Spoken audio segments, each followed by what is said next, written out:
de nou aquí, al costat d'una cabana.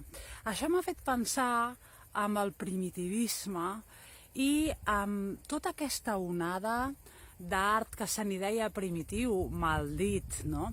Que era l'art africà, l'art de la Polinèsia, per exemple, Tahití, quan pensem en Gauguin, no? Que inunda totes les avantguardes, sobretot a molt inicis del segle XX. No? Avui parlarem d'aquest concepte, però és un concepte que va molt més enllà. Aquesta cabana és la cabana d'un pagès, com les que n'hi ha moltes aquí a Tarragona, i moltes fa molts anys que hi són.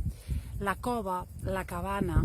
Picasso va estar treballant en una cova durant molt de temps a Horta de Sant Joan.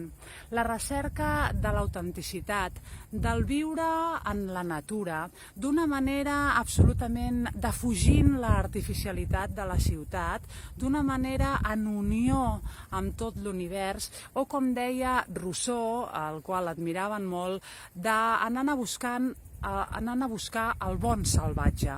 L'home salvatge, l'home pertany a la natura. L'home, per ser feliç, deia Rousseau, només li cal menjar, copular i defecar.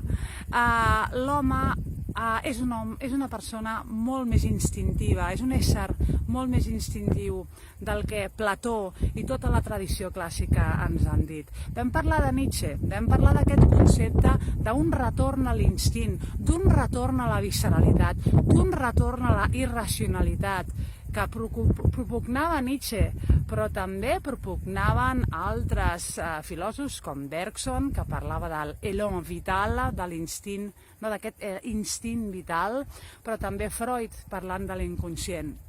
El primitivisme és un retorn a la condició que hem perdut l'ésser humà, i l'hem perdut a causa dels filòsofs que ens van inculcar la moral, el bé i el mal, l'hem perdut a causa de la civilització, de la indústria, de la política, i ens toca tornar als orígens, partir de zero, tabula rasa, retornar als orígens, primera premissa de les avantguardes.